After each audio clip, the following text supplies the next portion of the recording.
But this is a piece where Karen picks up her younger son Danny from school, and he's done something wrong, and it's quite near the beginning of the book, and it sort of sets up her feelings about herself as a mother and their relationship as well. And it's told from her point of view. The first thing out of my mouth when I arrive at Danny's school to take him home is straight from the book of bad parenting. "What is wrong with you?" "Damn it," I think. "What's wrong with you, Karen?" he asks immediately, and I resist an urge, a truly terrible urge, to slap him right across the mouth. I am a terrible parent, I think. I am not cut out for parenting. I try to gather myself together. The heat of the case I had been arguing, Karen's a lawyer, the indignation, the adrenaline from the win, 15 years in prison, the frustration of having to leave to pick up Daniel for something so callous, so beneath him, so disgusting, something that I will have to pay for in appearing to be calm and in control and fawning at parent-teacher conferences. Everything is coursing through me, becoming forward momentum, and I have to remind myself to take everything a step at a time, not to look at the big picture, to breathe slowly, calm down, and stop myself from reaching out, leaning forward, and shaking him. My mother grew up in Ireland before she moved to Yorkshire and met my father, and I am unhappy to say that sometimes I fall back on her old Irish Catholic parental tactics when I am frustrated.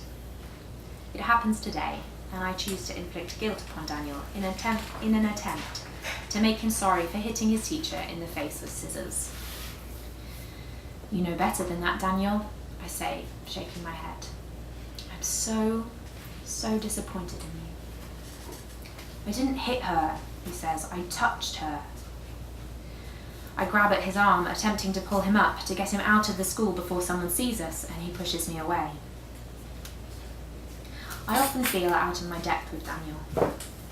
It is possible that I would have felt exactly the same way with Max had he been normal, I suppose. But he wasn't. He was easy if you didn't think about his problem.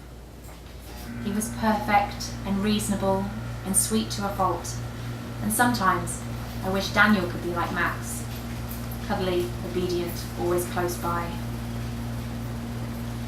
Everything is a fight with Daniel. Everything is a trial, and it all makes me think that I'm such a bad parent, such a bad mother. It reminds me of the conviction I had when we first found out that Max was different from other babies, that I had failed as a mother, that I wasn't cut out for the job, and I feel heartbroken all over again, as if I'm back in that hospital 16 years ago. Steve, my husband, says it's because I care so deeply about Daniel that I get so frustrated with him.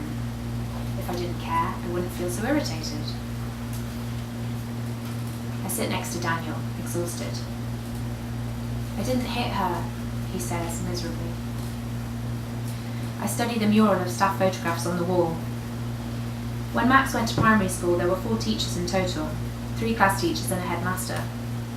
Now I count 24 teachers and support staff. Have children become exponentially worse in the 6 years between Max and Daniel?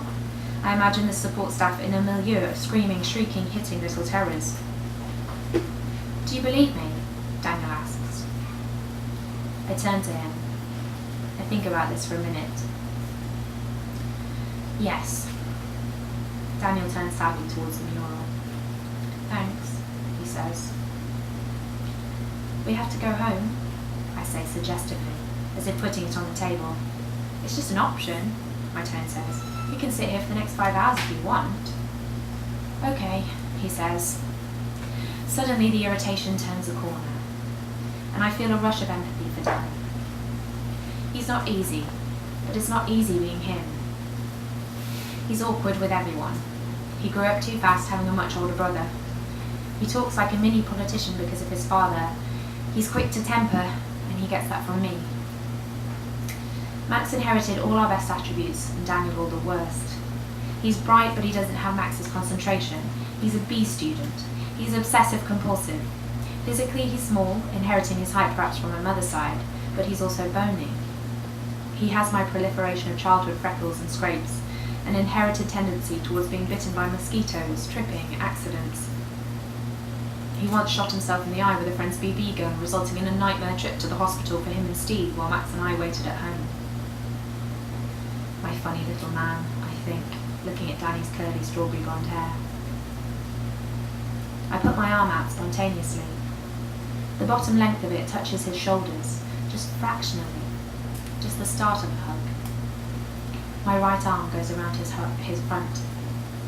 I lean in to kiss his hair. Get off!